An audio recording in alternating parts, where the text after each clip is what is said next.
U.S. criticism of Israeli settlements is meaningless, analysts. Washington says it is deeply troubled by settlement expansion but rejects UN efforts to denounce Israeli policies. The United States says it is deeply dismayed by Israeli settlement expansion plans. It also says a United Nations proposal to denounce the same settlements is unhelpful.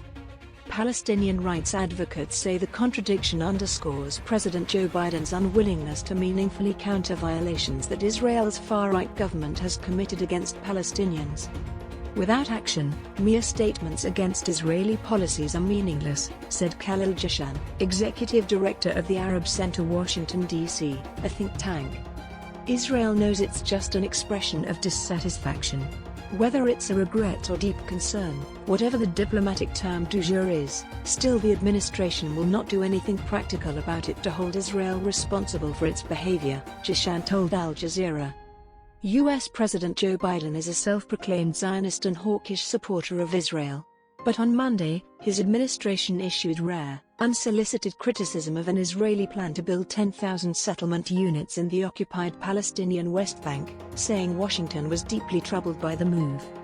A day later, Secretary of State Antony Blinken joined the foreign ministers of France, Germany, Italy and the United Kingdom in rejecting the Israeli move. We strongly oppose these unilateral actions which will only serve to exacerbate tensions between Israelis and Palestinians and undermine efforts to achieve a negotiated two-state solution, the diplomats said in a joint statement. On Thursday, White House spokesperson Karine Jean-Pierre said Washington was deeply dismayed by the Israeli announcement.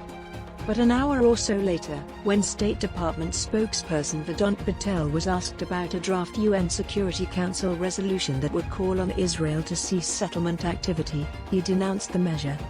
The introduction of this resolution is unhelpful in supporting the conditions necessary to advance negotiations for a two-state solution, Patel told reporters without confirming whether Washington would veto the proposal. Israeli domination. Multiple media outlets have reported that the draft resolution could be up for a vote by the 15-member body as early as Monday. The U.S. has used its veto power at the UN Security Council dozens of times to protect Israel from criticism over its international law violations. The contradiction of the Biden administration's stated position opposing Israel's settlement expansion yet rejecting any attempt to hold them legally accountable is proof of their complicity in the continuation of Israeli occupation and apartheid, said Tariq Kenishawa, U.S. policy fellow at Al-Shabaka, a Palestinian think tank. It's simple, every U.S. administration has said they oppose anything that will endanger a two-state solution, yet none have taken action to stop Israel's illegal expansion, Kenishawa added in an email. This is because all the U.S. cares about is preserving the status quo of Israeli domination, that is the heart of the issue. Israel, accused of imposing a system of apartheid by leading human rights organizations like Amnesty International, receives at least $3.8 billion of U.S. aid annually. Israel captured the West Bank, including East Jerusalem, and Gaza in 1967. Since then, it has been building settlements housing hundreds of thousands of Israelis on the occupied lands, which Palestinians seek as part of their future state. International law explicitly prohibits occupying powers from transferring their civilian population into occupied territories. The UN has called Israeli settlements a war crime. Successive U.S. administrations have said they are committed to the two-state solution while maintaining unconditional financial and diplomatic support for Israel, an approach that Jashan said Biden has turned into an art form. He is not willing to somehow consider that Israel does something wrong and needs to be held accountable for it, even when he feels compelled to criticize it, Jashan said of Biden. Netanyahu's return. The recent U.S. criticism of Israeli policies came after Israeli Prime Minister Benjamin Netanyahu returned to the country's leadership in late 2022. Many of Netanyahu's domestic policies, including his anti-Palestinian rhetoric, efforts to weaken Israel's judiciary and alliance with ultranationalists, lower his appeal, even among staunch supporters of Israel.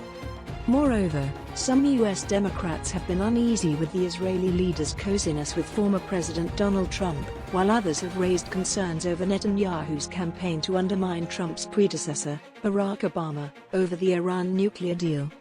Successive U.S. administrations have said they are committed to the two-state solution while maintaining unconditional financial and diplomatic support for Israel, an approach that Jashan said Biden has turned into an art form. He is not willing to somehow consider that Israel does something wrong and needs to be held accountable for it, even when he feels compelled to criticize it, Jashan said of Biden. Netanyahu's return. The recent U.S. criticism of Israeli policies came after Israeli Prime Minister Benjamin Netanyahu returned to the country's leadership in late 2022. Many of Netanyahu's domestic policies, including his anti-Palestinian rhetoric, efforts to weaken Israel's judiciary and alliance with ultranationalists, lower his appeal, even among staunch supporters of Israel. Moreover, some U.S. Democrats have been uneasy with the Israeli leader's coziness with former President Donald Trump, while others have raised concerns over Netanyahu's campaign to undermine Trump's predecessor, Barack Obama, over the Iran nuclear deal. The Obama administration, however, did withhold the U.S. veto, allowing the UN Security Council to pass a resolution condemning Israeli settlements in December 2016. Jashan does not see a serious shift in U.S. support for Israel or Biden pursuing practical consequences for Israel's settlement policies because of Netanyahu. Al-Shabaka's Kenny Shawa echoed that assessment. Netanyahu may not be popular among swathes of the U.S. public, even among Israel supporters, but that has never appeared to sway U.S. administrations, he said.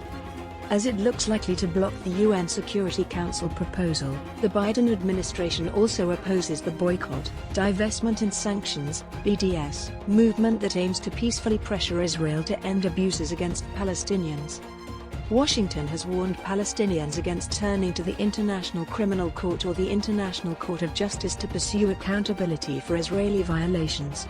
Asked what the U.S. expects Palestinians to do about Israeli policies that Washington itself deems objectionable, Jashan said, "Just basically take it and smile."